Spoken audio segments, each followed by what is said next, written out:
Welcome back to Brandon Sports, everybody. Hope you have an amazing day. I'm here to give you guys my Monday Night Raw review for February 2nd, 2026. Before we get into this review, please hit that like button, subscribe to the YouTube channel for more great content headed your way. Please share with your friends and family so we help the channel continue to grow. Now, my overall thoughts about this show is that this show was absolutely deplorable and it was horrible. And by the look on my face, I'm very, very tired. But I love doing my review. I love being with you guys on the channel. Thank you to all 20 of the subscribers so far that we have on the channel. Continue to share the videos so that we continue to grow on the channel. Very grateful for everybody who subscribed to the channel. Just want to give you guys a shout out for subscribing and believing in me. So I appreciate that. I'm glad I get to be able to sit here and be able to talk to you guys. Even if the shows are bad, I'm still honored and privileged that you guys take your time out of your night and day to be able to watch my content. So it means a lot. But this show was absolutely terrible.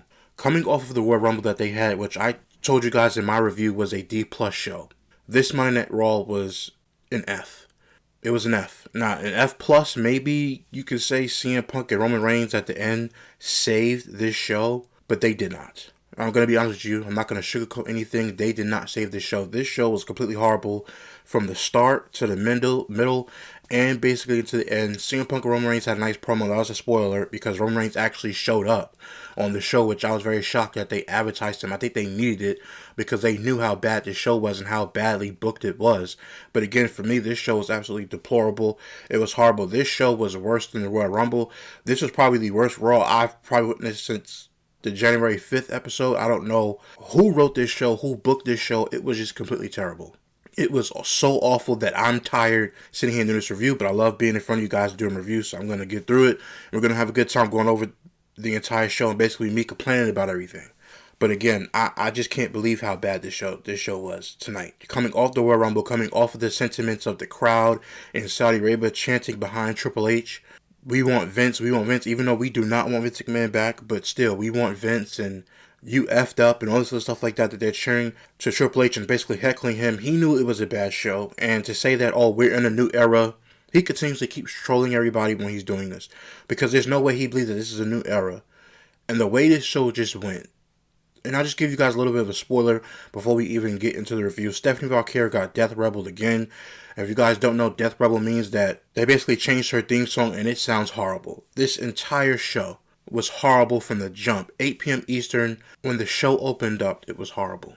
The way that it opened it up, the way it went to the middle 9 o'clock hour, by the time we got Stephanie Valkyrie versus Raquel Rodriguez, it was 9:37 Eastern time when that match came on. And I was like, man, we have another hour of this show to get through. This was just bad. It was an F. There's no way around it. I'm not sugarcoating anything for you guys. I'm telling you guys the absolute truth about this show. It was absolutely horrible. So terrible. Like, I can't even I don't even want to yell, scream, get emotional, or anything like that, because I'm just drained from watching the show this entire night. This was bad. And coming off of a Royal Rumble, again, I'm going to repeat myself again, coming off of a Royal Rumble, you would expect that people are complaining about the Rumble, being in Saudi Arabia, you're back in Philadelphia, and by the way, this was the second, probably the worst crowd that Philadelphia has ever produced for Monday Night Raw. I remember one time a couple years ago it was really, really bad, where they didn't really cheer, but this takes the cake. This crowd was awful. There was no energy in this show. We're going to get to the first match that happened on the show tonight. There was no energy by the commentary team. Nothing. The first match, there was no commentary. It was just weak commentary on Michael Cole and Corey Graves. And I actually like Michael Cole and Corey Graves. I wish Corey Graves would call more PLEs. But the commentary was slow in the first match that we'll get to. This was just completely horrible. It was bad. It was so bad. I'm not exaggerating. I'm telling you guys the truth. It was this horrible. But we're going to get into it. So the show is live from Philadelphia, Pennsylvania tonight. Man, this is horrible. The show opens up with Michael Cole and Corey Graves welcoming us to the show. We see Braun Breaker at ringside. Automatically, as soon as the show started, we saw Braun Breaker at ringside. And he makes his beeline for the commentary station. Breaker then flips a chair and destroys the announce desk. He's basically throwing the chairs and destroying the entire desk and the entire setup. He flips the table over. He just doing a bunch of nothing to me. This meant nothing. This didn't make him look intimidating at all. Whoever thought about him just to come out there and destroy stuff and just continues to get mad like a meathead and be mad, this wasn't good to me either. This wasn't good.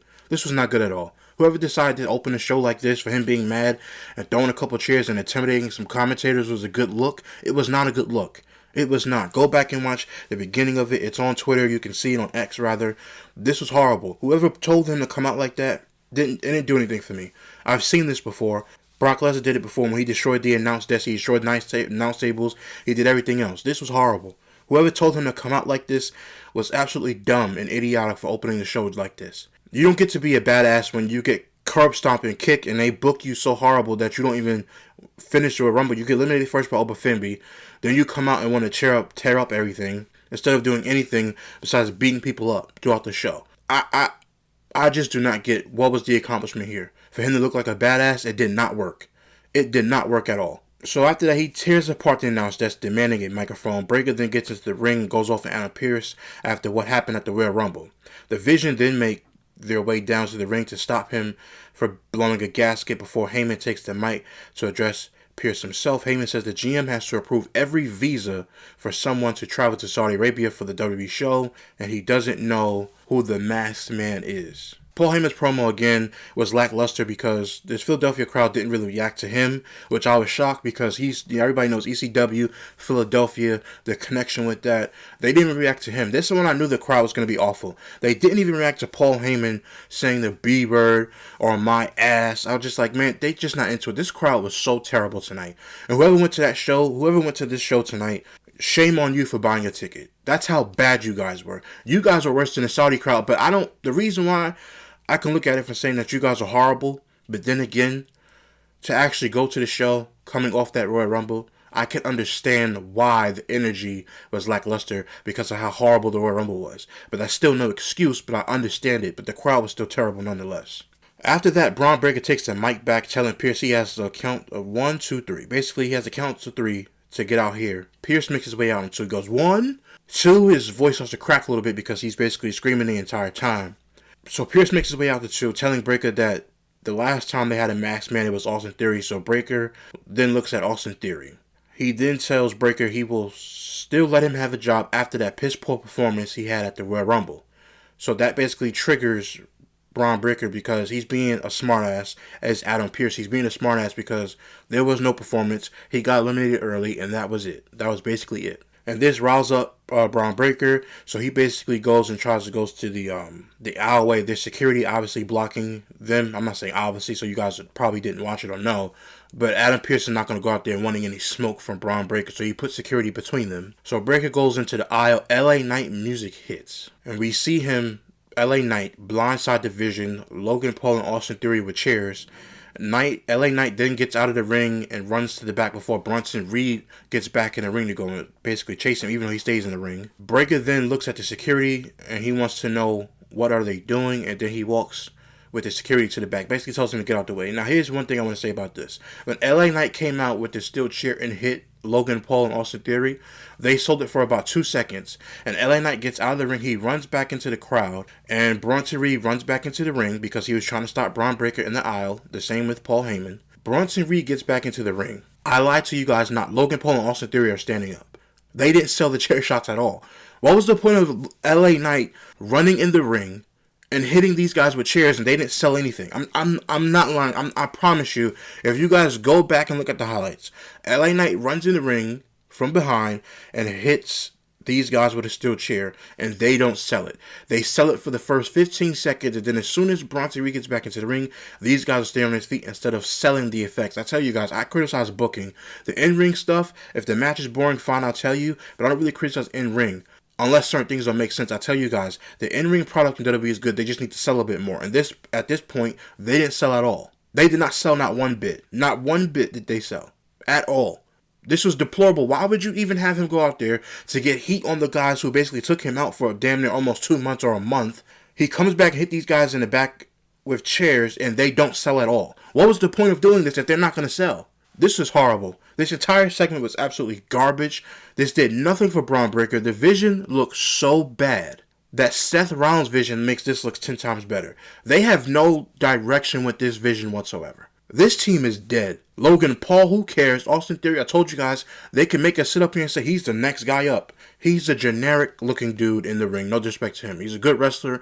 He's a generic looking, strong looking wrestler that, and if this was back in the 90s, he would have got one of the biggest pushes in the world because of how strong he looks. And he would have been an Intercontinental Championship picture wrestling guys like Bret Hart when Bret Hart was in the IC division. That's it. That's all this guy has no personality, no nothing. He could talk angry on the microphone if he wants to. There's nothing to Austin Theory. Nobody cares about him.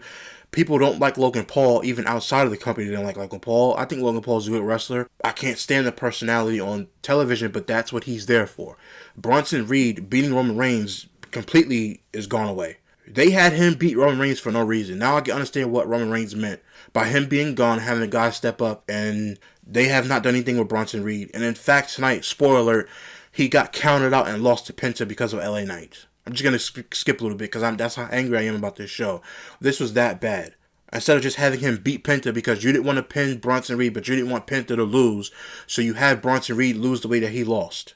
What's the point of him beating Roman Reigns if he can't even beat Penta and pin him? What's the point? But that entire segment was terrible. Again, Braun Breaker not being in the world title scene. I'm glad he's not. This was just horrible. I don't know what they're going to do with him. Give him the IC title match at WrestleMania again, and let's just move on from that. Absolutely terrible. Just terrible. We then take a look back at this Saturday night's Royal Rumble. Nobody cared about this throwback because who cares? Nobody cared about this. They can go back and rewind. And by the way, if you didn't catch the Royal Rumble, the highlights on this show was good enough for the Royal Rumble for you guys to see how good it was. And those little bit of highlights, that's how good it was in the highlights. The whole entire show was bad, but the highlights, at least they made it good, but nobody cared. So after that, we get Javon Evans makes his way down to the ring for the first match of the night against El Grande Americano, follows with Rayo Americano and Bravo Americano. This match was absolutely deplorable. No disrespect to Javon Evans. I told you guys, I like Javon Evans a lot. I think he's really great. 21, 22 years old. He's going to be the future of this company. Again, I see a star in this guy, but they're not doing him any justice and not doing him any service. He was out there being, what he says is bouncy. That's his slogan, bouncy. So he's being bouncy. I like Javon Evans. I have no criticism of Javon Evans whatsoever. My overall problem with this match was I don't care about El Grande Americano. I don't care about the Los Americanos. I don't care about Bravo and Rayo Americano, who's really Pete Dunne and the other guy whose name I continuously forget. I'm not even going to look it up. I'm just going to forget the name. I'm not looking it up. I'm not stopping this to look it up and see what his name is. I don't care. It's Pete Dunne and the other guy, the New Catch Republic, if you guys remember that tag team. So instead of having another tag team on the show, they give you guys this stupid-ass Los Americanos. That's how bad this show is, that they continuously have El Grande Americano and his two stupid tag team partners. Now, El Grande Americano, at the end of this match, tried to take the metal weapon of sticking in his face mask, but Grande Classico appears, which I just can't believe this. I can't believe that this is what this company has come to. That we have now two El Grande Americanos, which is really Chad Gable. Chad Gable's back to reclaim his spot against Ludwig Kaiser, who's the other Grande Americano. Jesus, I can't. Like, I don't know what we're doing. This is Vince McMahon level of booking, 1990s new generation of professional wrestling. That's how bad this is. That's how bad El Grande Americano is. I don't care about AAA. No disrespect to AAA. Get this off of my television screen. So at the end of this match, Ludwig Kaiser, basically El Grande Americano, but Ludwig Kaiser tries to put the metal weapon in his face mask. The original Grande Americano appears to distract do you see how I'm getting so confused? El Grande Americano, the original one, confused the other one, basically distracts him. Evans then hits a kick and a double jump cutter for the win of the top ropes. Again, Javon Evans has a nice finishing move. The winner of the match was Javon Evans, the young OG Javon Evans. After the match, Evans celebrates the win. It was a good thing that he was selling the injuries from the Royal Rumble. That was actually a good thing that he did, was selling the injuries that he suffered from the Royal Rumble. But again, this was horrible. I don't care about El Grande Americano, Bravo, and the other dude, Grande. I don't care about none of these dudes. This was horrible. Grande Americano, I don't care what they are. Get them off my television screen. And Chad Gable being subjected to this again, instead of going back to his group with Ivy Now, to American Made and going back with them, I don't understand this. I just don't for life of me understand why they continuously keep doing El Grande Americano. At this point, I don't even want to bring it up, but come on, man. Cultural appropriation is to be called at this question now. Come on, man. What are we doing? I'm not blaming it. If it's not Triple H, then it's TKO. Somebody is ruining this man's ability to book these shows. I don't know who it is. This is why I keep telling you guys every single week that I do these reviews, TKO just needs to get out of the wrestling business. I don't know who's doing this. If this is Triple H or it's just TKO, I don't believe that Netflix has anything to do with this because Netflix just wants their money's worth. This show was so horrible that I felt bad for Javon Evans tonight. And the commentary team was out of it. They were just lackluster. Michael Cole and Corey Graves, I've never seen them be this low energy. The crowd, there was nothing. The crowd, nothing was there with the crowd. The crowd was hard tonight. The crowd was horrible. And not only was the crowd horrible, the commentary for this match was horrible. It was quiet spots. Just like you don't. But the one thing that I know you don't do is just have dead air. Unless you're making a point to have dead air and you're looking straight in the camera like this. That's dead air. You don't have dead air on commentary. These guys just look confused at anything that was going on. These guys are confused on commentary. And I like Michael Cole and Corey Graves, especially them together. And this announced team, for whatever reason, they just couldn't get into it. They could not get into the commentary. I don't blame them, but it was just a weird thing overall. We then take a look back at the new and main roster talents who appeared at the Royal Rumble. We also look at the debuting Royce Keys. Hopefully he goes to NXT. Don't put him on the main roster and rush him, because if you put him on the main roster and rush him, they're just not going to be able to book him well. Let him go down there with Shawn Michaels and develop some personality down there in NXT. Don't keep him down there for long. But again, he debuted at the Royal Rumble. So put him in NXT. Let him do what he has to do, win a couple of championships in NXT, and then bring him to the main roster, because I don't want him to get lost in all of this. I do not want Royce Keys, formerly known as Powerhouse Hobbs from AEW, to be lost in bad booking in WWE. And then we go back and also take a look at the dominance of Oba Fimby among the highlights from the Royal Rumble PLE. Now, after that, we get Jimmy Uso and Jey Uso. Jimmy Uso is back. Hopefully everything went well with his family. I know he was out off the road for family issues. He wasn't at the Royal Rumble. He hasn't been in the past couple weeks, so it's good to see Jimmy Uso. Even though I couldn't see this. Why I couldn't see this? Because this was during commercial break. I'm glad I didn't get to see Jey Uso after that Royal Rumble thing when Brock Lesnar got eliminated and Jey Uso was taking so long to come down to the ring.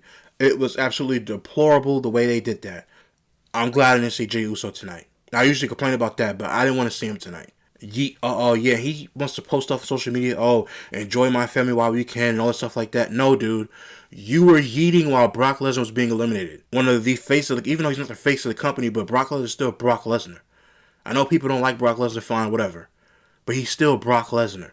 And you're yeeting, and the crowd is yeeting while the Royal Rumble is going on. And then you guys want to run it back. I'm not going to go over it again, but I'm glad that Jey Uso was on television. And that's one thing. I usually don't criticize Jey Uso because of the hard work that he put in. The same thing with Jimmy. I want Jimmy to have the same push that Jey got, because I think Jimmy is more charismatic than Jey Uso. I think Jimmy is the better twin. No disrespect, they're both great and phenomenal in what they do, but I think Jimmy is more charismatic. But anyway, Jimmy and Jey Uso are on the course, so their music hits. They walk through the crowd. Jimmy says they have to wait until next week when they defend the tag team titles against Alpha Academy, a match that we all do not want. Jay then says he wants everyone to acknowledge Roman Reigns winning the Royal Rumble. Then the Usos leave after that. Again, if you were on the American feed, you didn't see this on that feed. You didn't see this. But again, I'm just reading it so people know what happened. After that, we had AJ Styles music hits, and Gunther makes his way out. As soon as AJ Styles music hits, I said that's Gunther. As soon as the music hit, because they said that AJ Styles will not be on the show. When you look at the reports and was AJ Styles going to be on Raw, the answer was no. People said he was not. He was going basically, I think he was going home. So as soon as his music hit, I said that's Gunther. So Gunther makes his way down to the ring. He does AJ Styles pose. The crowd is just booing him. But again, you guys really expected it to be AJ Styles? No, you didn't.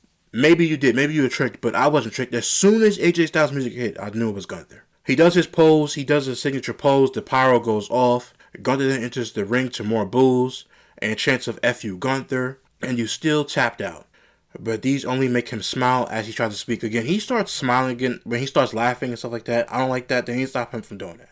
So Gunther starts off by saying, just like Bill Goldberg, and the crowd is really booing him, and just like John Cena, AJ Styles found out, when you step into the ring with a career killer, your career and legacy dies. Gunther then speaks in German, Dragon Lee then makes his way down to the ring, and he kicks Gunther and goes up top and hits a crossbody. Lee then punches Gunther and kicks him to the floor and hits a suicide dive that sends Gunther to the announce desk.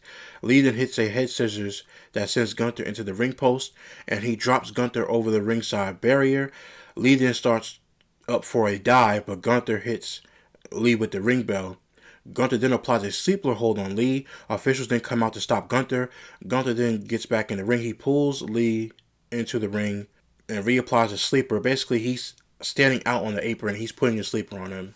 and hangs Lee up basically on the ropes. Lee then collapses to the floor. Gunther then fixes his jacket, puts it back on, and he leaves the ring. Again, they made Gunther actually be menacing and actually destroy him, but again, Dragon Lee doesn't really matter to me. I know they're going to say, well, that was AJ Styles' former tag team partner, even though they should never been tag team partners, but fine. That was his former tag team partner. Okay, fine. You're trying to defend AJ Styles' honor, but again, nobody cares about Dragon Lee, so I didn't care about this segment because I didn't care about Dragon Lee. It was about Gunther choking him out and being ruthless. This is the ruthless and relentlessness that we need out of Gunther. Other than that, I don't care about it. They make Gunther not get any heat after he retired John Cena. It just makes no sense. The booking of Gunther when he's supposed to be Triple H's guy and they're booking him to basically laugh and say the B word every single week. But again, this him looking strong by choking out a guy who's basically 5'1" will do the trick. I'm being sarcastic. We then take a look back at why LA Knight might have done what he did earlier tonight. Paul Heyman then walks up to Adam Pearce and stares at him. Paul says Pearce is going to book a match tonight, and that match will be Braun Breaker versus LA Knight. Paul then says, please. Pearce then says he cannot do it. Paul then asks why. Why can't you do it? You're the general manager of SmackDown. Why can't you do it? Pearson says he walked Knight out of the building because he interrupted his show. Again, I don't know. I just don't understand what it's with this company that every single time somebody disrupts the show, they walk them out. Would you ever, I'm not comparing LA Knight to Stone Cold Steve Austin, The Rock, The Undertaker, or anybody. For the life of me, would Vince McMahon ever walk every single week when somebody does something bad, yelling at them to get out of my building, get out of my building, get out of my building. Oh my gosh, you did something bad. You interrupted my show. Get out of the building. Oh my gosh. Like, what are we doing? As if he's an infant, or a child, we just have to usher him out of the building because he did a boo-boo, or he made an oopsie doops. What are we doing? This is ridiculous. I've never seen a general manager escort somebody out of a building so many times and just continuously saying that. Oh, he's a great general manager and he has great presence. Yeah, he does, but they book him to sound like an idiot. Why are you escorting LA Knight out of the building? Did you escort Braun Breaker and all those guys when they put him through the car? No, you didn't. So he says he walked him out of the building because he interrupted his show. He then tells Paul to consider walking Braun Breaker out of the building. He then tells Paul to get Reed ready for a match against Penta, which I spoiled earlier. Paul then asks Pearce if he knows who he is talking to and where he's talking to him at. Pearce then tells Paul F-A-F-O. Basically, F around and find out. We then see Byron Saxton in an interview area with Maxine Dupree. He asks about what Natty did and he mentions the match next week. Dupree says she is in shock. Dupree then says Natty was her closest friend, took her under her wing and trained her. Dupree then says Natty betrayed her. Dupree then says the old Maxine would have gone away, but this new Maxine, and she beat Becky Lynch. Dupree then says Natty didn't elevate her, she elevated herself. Dupree then says you can say what you want. Dupree then says try to decimate her because next week, whatever that meant, you get your greatest lesson. Dupree then says you cannot decimate this Maxine Dupree. I didn't see this because this was on commercial, but even if I would have saw this, it would have added extra to me being angry. Who cares about Maxine Dupree and Natty? I care about Natty and this iteration of her character doing something else besides going up against Maxine Dupree. No respect to Maxine Dupree. They need to go put her back in NXT. It was a fun run. She'd go back to NXT, continuously learn. I'm not putting her down, but the main roster is just not for her right now. It's not. It's just not. We then see backstage, we see Braun Breaker breaking stuff and Paul Heyman stops Braun. He tells Braun if he doesn't leave, Pearce has all the ammo. Braun says he doesn't care and he loses it and then he basically walks out of the building. Good riddance because what they did with him earlier was absolutely deplorable. And this next segment that we're going over, and I'm talking fast because I'm angry.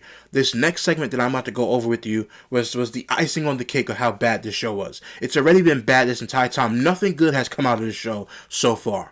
We get the War Raiders are about to be in action. Tag team action. I told you guys this tag team is barely on the show. So they put the War Raiders on this show. And they're about to get in action. And all of a sudden, Oba Fimby's music hits. And I'm like, no, they're not about to do this. They're not about to do this. You can't be serious. They're not about to do this. So they have these guys out there. I think it's a tag team match. Okay, these guys haven't been on Raw in months. Where have these guys been? I don't know. I told you guys the next time the War Raiders come on TV, they do not deserve a tag team championship opportunity because they've been gone for so long. I said this in my last review or the week before last, whichever review it was. I said I don't want these guys getting tag team title opportunity because they haven't been here in months. Now, let's fast forward to this. The War Raiders are about to be in action. I'm thinking it's a tag team match. Then Corey Graves says, oh man, the Obafemi comes out, starts marching his way down to the ring. And then Corey Graves says, you know what? My rundown must be wrong. And then they said it's supposed to be a tag team match because Michael Cole said it on commentary, right? Obafemi makes his way down to the ring. I'm like, no, they're not about to do what I think they're about to do. And by the way, just because the War Raiders, I give them stuff for not being on the show because Triple H doesn't book them every single week because apparently Triple H has a bad or an issue with tag team wrestling, which we don't know about. They're a good tag team. They just need to be put on TV more and be booked better. You see the word book. Keep in mind that word throughout the entire night. The booking of everything. The War Raiders come out. They haven't been seen in weeks. Their booking has been horrible, so nobody's going to care about them. However, they're still a good tag team. And when they're on the show, they make the matches in the ring entertaining. All they need to do is be pushed the right way and to be pushed by somebody else because obviously Triple H can't do it. So now they're in the ring and I'm sitting here saying to myself, oh God, Obafemi's about to destroy them. Spoiler alert, it happens. Obafemi then hits a clothesline and some splashes. Oba then hits a toss powerbomb to Eric, followed by a chokeslam. He got Ivar high in the air. And if you know how big Ivar is, I think this is why they did it. Because he's a big, husky guy that he could come out there and destroy to make himself look great. You didn't need him to do this. This is his first Monday Night Raw, and you put these guys in this spot. One of your best tag teams on this show that you don't book for some reason, you put these guys in this spot to get squashed by one dude. Yes, Obafemi's big. Yes, he has a great presence. But why would you do this and book him to be in this particular spot? This made absolutely no sense. And I knew Triple H had something to do with this. This was horrible. So he basically chokeslam to Ivar. Oba then does a pop-up powerbomb to Eric, and then his music hits. He does a pose with the lights being on him, basically the white light flashing on him, and that was it. I don't know who told these guys to do something so idiotic like this, but this made no sense. Why would you do this to your best tag team in your division besides the Usos on Monday Night Raw? These guys are barely on the show and you come in and destroy them. Their contracts must be up. My blood is boiling at this particular point. I don't feel it. It's just fueling because the way I'm talking and the fast I'm talking should let you guys know that. This was awful. Why would you book this? I'm not going to keep harping on it. It was terrible. Next up, we got Finn Balor cuts a promo, and he says this business is built on respect. Finn then says he approached his career that way. Finn then says he always gave respect. Finn then says the longer he is here, the more he realizes the respect he gives is never returned. Finn then says he has been taken for granted. Finn then says what happened in Belfast wasn't a one-off. Finn then says Pierce tells him the Rumble is closed, which again, that was horrible booking when they told him the Rumble was closed. Finn then says it appears respect only gets you so far. Finn then says he wants it all. Finn then says he wants the World Championship. Finn then says he doesn't think he is a bad guy, but at this point he's willing to do bad things. This is a nice promo to spotlight Finn Balor when you booked him even wrong. This was horrible booking by the company to not put him in the Royal Rumble. But it is what it is because the Royal Rumble was terrible. He didn't really miss anything. But again, you had Mr. Iguana come out at the Royal Rumble. That's how bad that Royal Rumble. My goodness. I'm not going to go back into it. I'm just not. Next up, we get Nikki Bella is shown walking in the back. And she is joined by Brie Bella. Nikki and Brie Bella then make their way down to the ring. Nikki starts off by asking if the booing is for them or the Eagles not making the Super Bowl. Brie then says it's for one of the Eagles. And Nikki mentions how she has good taste. So apparently Nikki Bella is dating one of the Philadelphia Eagles players, Cooper DeJean. So she can't help it that she has good taste because he is in the Pro Bowl, I guess. That's what she said. It was whatever. I didn't really pay attention to this promo. Again, no disrespect to Nikki Bella and Brie Bella. I know this is going to be their final run. I know they really wanted this. So again, congratulations to Nikki and Brie coming back. Brie had one of the biggest pops on the Royal Rumble, so she deserved it. She's been gone for so long. Again, it's good to have her back in the company of Raw, and putting them as an actual tag team to go after the women's tag team titles would be a good thing for them, again, to have a nice final run as twin sisters. But the one thing I do want to say about this before I continue with this promo, Nikki Bella left this show as a heel the last time we saw her, and now she's a babyface again. That makes no sense. So she flipped from being a face She was being a babyface. She attacked Stephanie Foucault to be a heel. After that, she's now a babyface because her sister is back. I don't get it. Nikki says they have not been in the ring on Raw together for 7 years. That's a long time. Nikki then says, we are all glad that Brie is back. The crowd is so horrible tonight. I felt bad for Brie Bella. Brie then thanks everyone and says she's happy to be back home and that she's happy to be back and that she's finally home. Brie then asks, why come back now? Brie then says it's not because Nikki was getting her butt kicked every week and that she needed help. And Nikki says, wow, you're my tag team partner? And she starts laughing. Brie then says the reason she is back because they are the original tag team, which is very, very true. That is a true statement. Brie then says the division is better than ever and they want in. Brie then says it is time for the Bellas to go for the tag team titles like I said they would. This was really great for them. This was good for them. The promo was lackluster because the crowd was so terrible.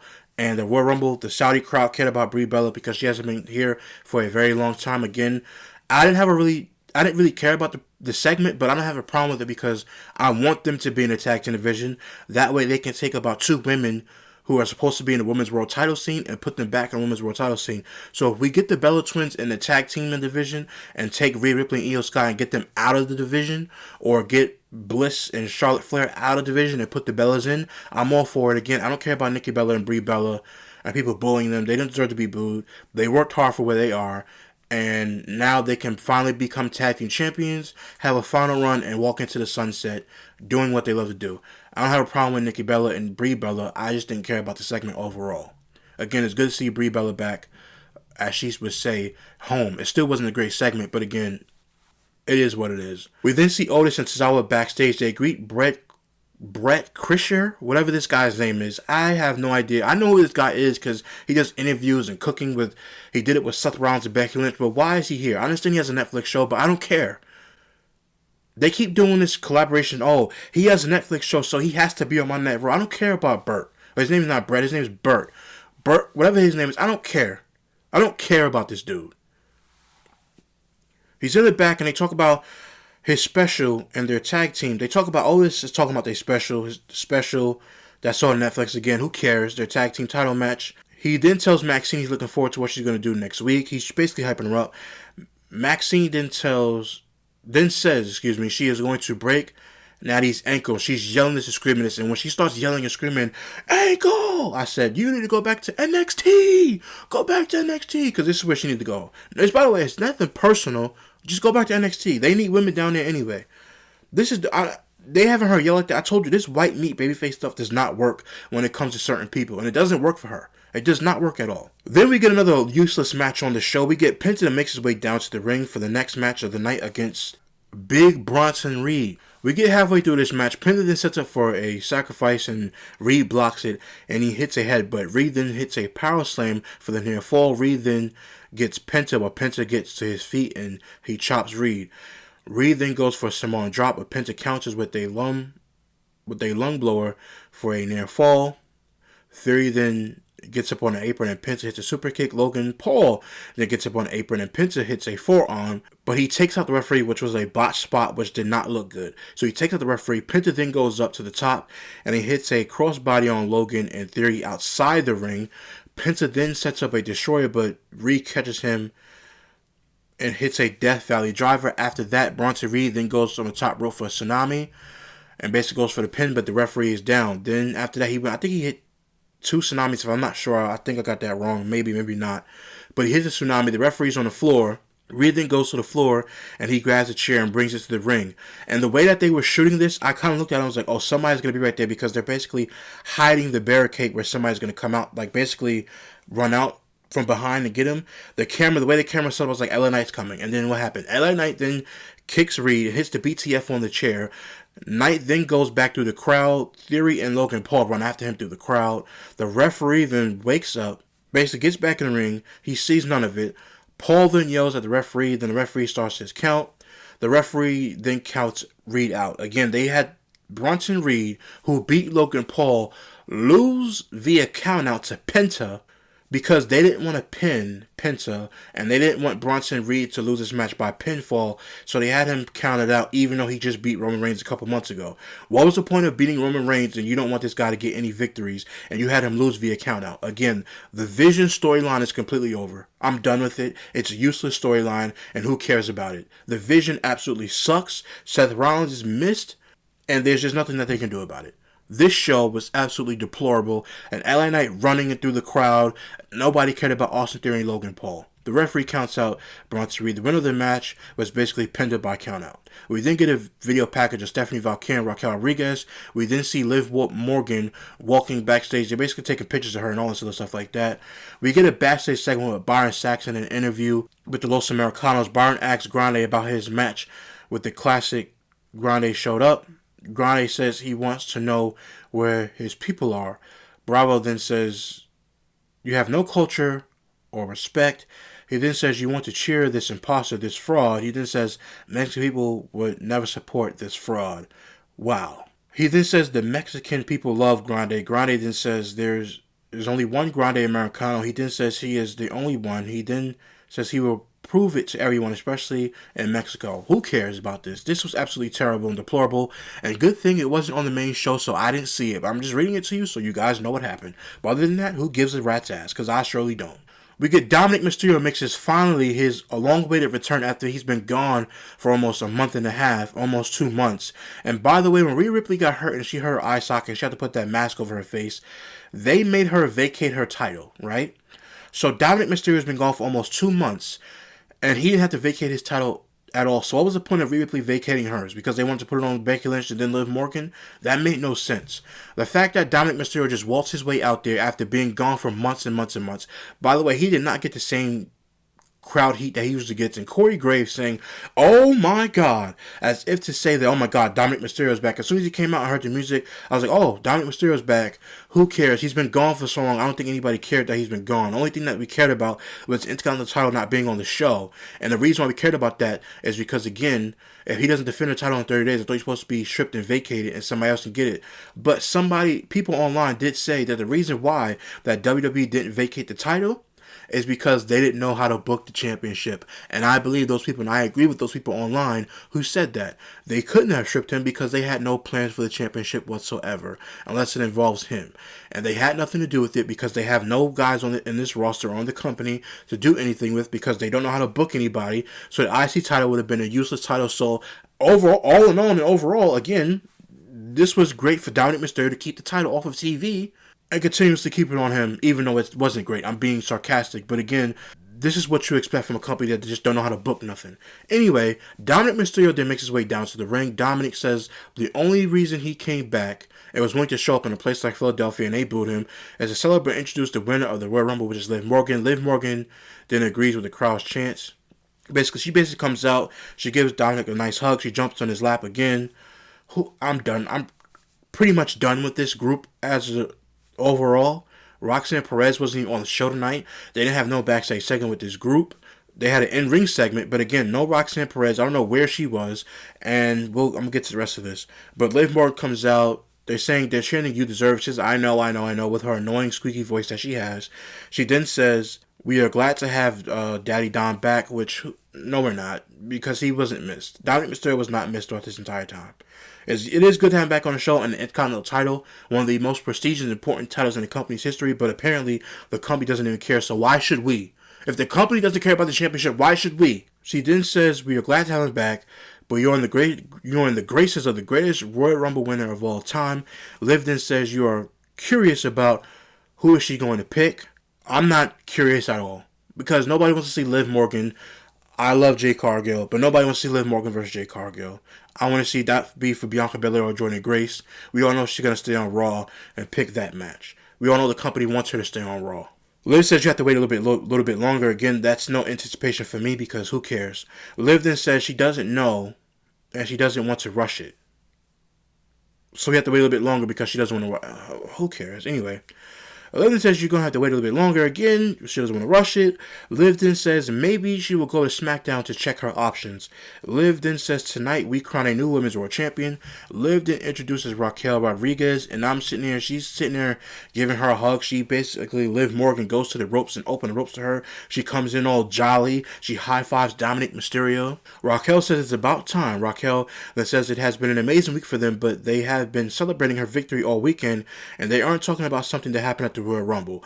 Raquel then asks Liv why did she eliminate her. Liv then says it is not like that. She then says she knows Raquel better than anyone. She then says you are not a selfish person. She then says you have a title match, and she has a title match. She then says a win for one is a win for all. Raquel then tells Liv to stay in the back because it will make her victory so much sweeter when she does it on her own. Liv then agrees and she goes to the back with Dominic Mysterio. This promo was absolutely not needed. This entire segment, she's like, oh, get it, sister, yelling in the microphone. And then Stephanie Valkyrie comes out to one of the most deplorable soundtracks ever. They completely ruined her. I don't know why they did the Death Rebel. What did she do to get her entrance theme changed? I kid you not. I'm not lying to you guys when I tell you how bad this show was. And Raquel Rodriguez coming out there smiling, oh, you get a title shot too. No. It's still the Royal Rumble. That's 2 title shots then.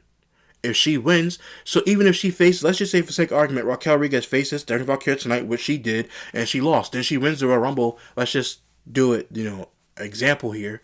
She wins the Rumble, so now she gets another shot. But instead, you eliminate her, and she's just out there being all happy-go-lucky. Oh my God, why'd you eliminate me? Why'd you eliminate me? Oh my goodness, what are we doing?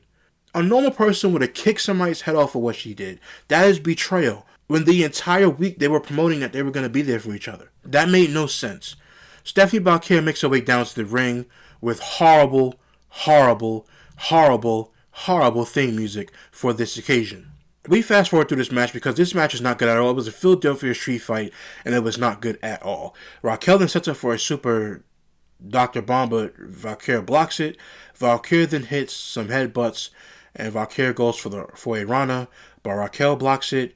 Valkyrie then counters with a Rana onto the table, and Raquel bounces off. Valkyrie then goes up top and hits a corkscrew moonsault for the win. The winner of this match was Stephanie Valkyrie. Again, I didn't care nothing about this. I told you guys I wanted this match to continue. I wanted this match to happen on Raw, which I said it was going to happen a couple weeks ago. And now that this match has happened, I hope to never see it again. The winner of the Philadelphia street fight was Stephanie Valkyrie. Nobody cared. The crowd was not into it at all. The only thing that was into was a Devil's Kiss. Yes, does the Devil's Kiss look amazing when she does it? Yes. Stop having her do it all the time. Let her in-ring ability. She could do it on special occasions like WrestleMania, whatever the case may be. Because she even said in the promo a couple weeks ago, there's more to me than just a Devil's Kiss. So if there's more to you than just a Devil's Kiss, then stop doing it on random episodes of Monday Night Raw and do it at a pay-per-view. Or do it at WrestleMania. Make it pop out once, twice, or 3 times or 4 times a year. At the big pay-per-views, then you could do it. But besides then, it did look nice in the ring. She did it on the chairs, and she went out on the steel steps and did it, which it looks amazing. Get your mind out the gutter, but it does look amazing. But still, if there's more to you than that, then fine. After the match, Liv interrupts the celebration, hits Valkyrie with Oblivion. Liv then grabs the title belt and holds it over her head. Which again, I don't think I don't think that this is her decision, but I think this is basically them teasing it. We then get a Finn Balor NXT video package, which I don't get. It says it up here, but I don't get why we got that. It is announced next week that Maxine Dupree faces Natty, a match that Natty's automatically going to win and that I don't care about. I just want to see Natty in her new persona in front of hopefully a better crowd than this crowd and the Saudi Arabia crowd that we got.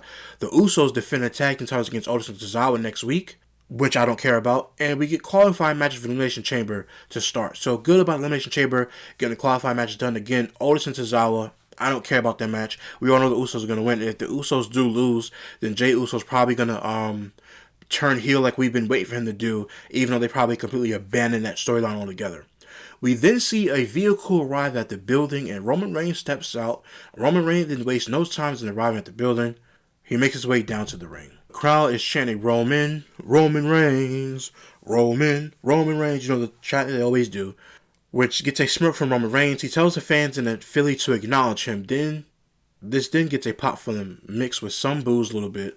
But the majority of the crowd are chanting OTC in response. Roman then says we have had highs and lows here in Philadelphia. Roman then says he won his first world championship here on his daughter's birthday, but also lost his last world title here, which was against Cody Rhodes. Roman then says he won his first Royal Rumble here as well, and after winning this weekend, he realized that Philly was next on the schedule.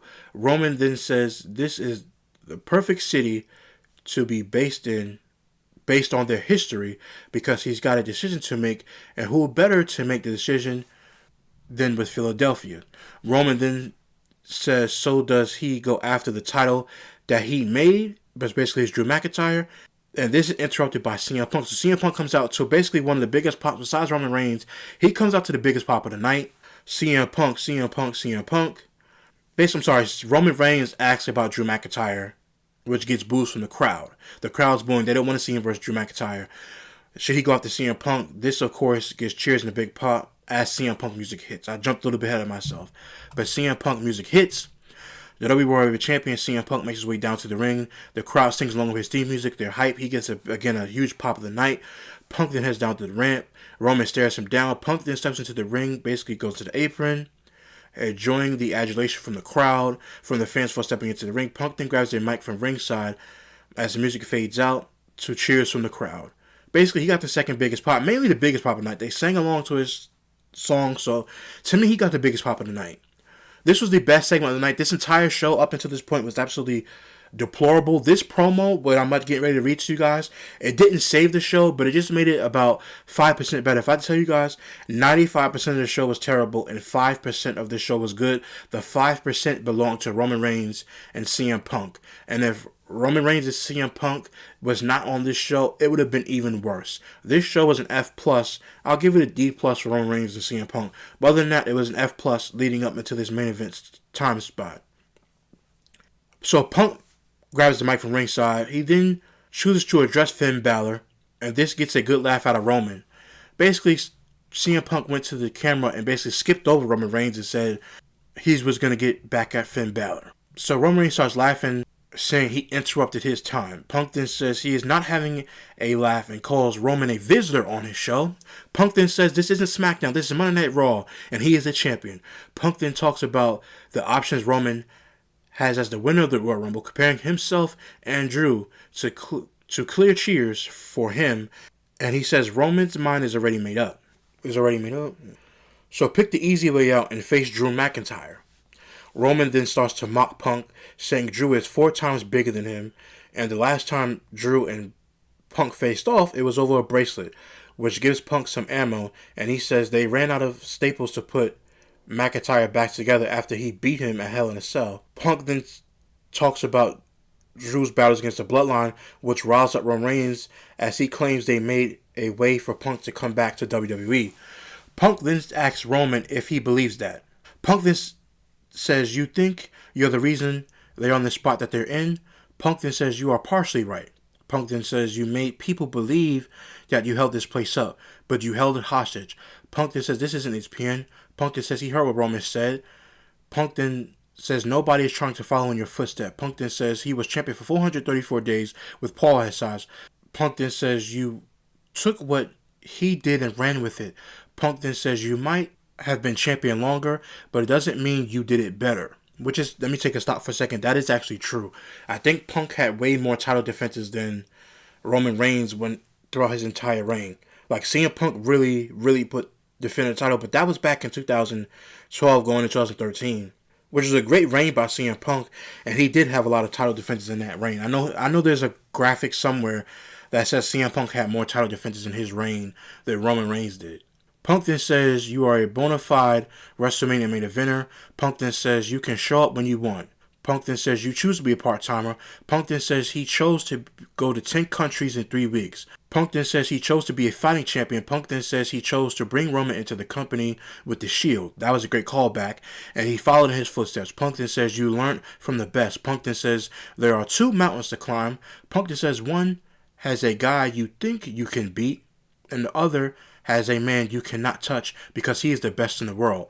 Punk then says you can choose the door to face Drew, or you can face the man who held this title while you were gone. Roman Reigns starts to get angry at this point. Roman then tells Punk he's making these towns because he took a 10-year vacation. Roman then says he would try to get as much in as you are. Roman then laughs at the idea he learned from Punk. Roman then says he learned what not to do. Punk then tells Philly he wouldn't be here without him. He then says, who do you think they came to and asked when you wanted to come back? He then says he kept his promise to Paul. He then says, remember when you went on your little best friend's podcast, which is bringing up Coco Ben in that famous podcast that CM Punk was on.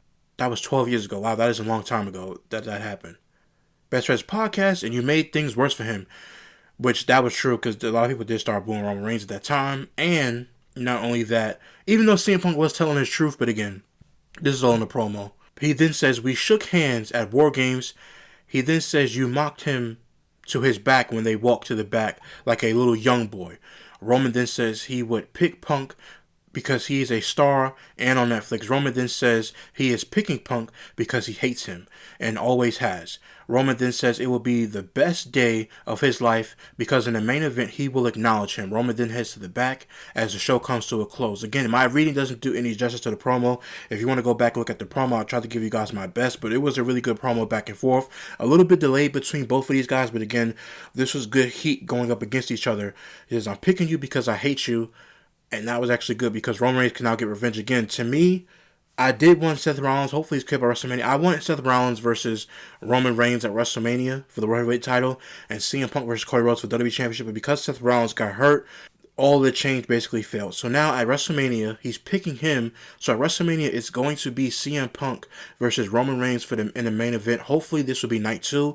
And at this WrestleMania, I do expect Roman Reigns. Just a spoiler for me. I think Roman Reigns will definitely win this match against him, and CM Punk will walk in as world champion at WrestleMania. He'll get the night 2 main event, and he gets the night 2 main event, and then after that, Roman Reigns will probably win the championship, hold on to it probably till SummerSlam, lose it again. But I do want to see Roman Reigns win the World Heavyweight Championship at WrestleMania. I do want to see him at least carry this belt at least once or maybe twice. I would love to see Roman Reigns carry this belt twice.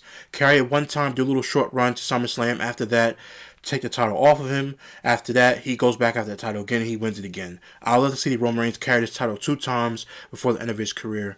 I like even numbers. I know he's held the WWE Championship 4 times. He held the Universal Championship 2 times. I would love to see him hold this World Heavyweight Championship for 2 times, just like I think Seth Rollins held the Universal title twice. He held the WWE Championship twice, and he held the World Heavyweight Championship twice. I like even numbers, so I like to see Roman Reigns hold this World Heavyweight Championship 2 times. CM Punk has done a phenomenal job, and he is right. And I'm actually glad that CM Punk has been making these shows because it does.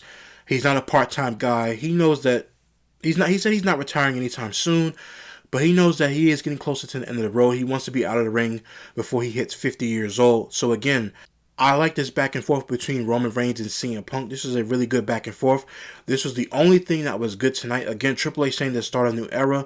Again, he's blowing smoke up everybody's backside because, again, this was not the start of a new era. This was the start of a very, very bad Monday Night Raw. This entire show was an F+.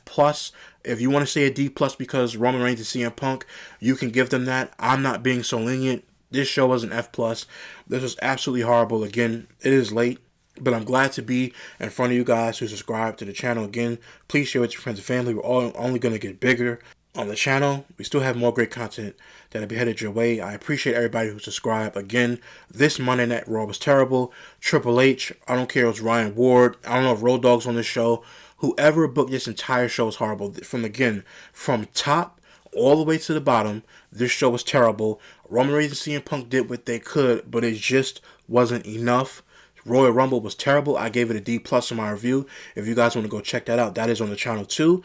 If you guys want to check out any other content, usually I don't cross-promote. But Super Bowl is coming up, so look forward to that video. And more NBA videos will be coming your guys' way because the NBA season, I'm going to get into that and start talking about that some more, along with the NFL and the offseason and free agency and different things like that I'll be doing on the channel as well. But again, this Monday Night Raw was terrible. Please let me know in the comment section down below how you guys felt about this show.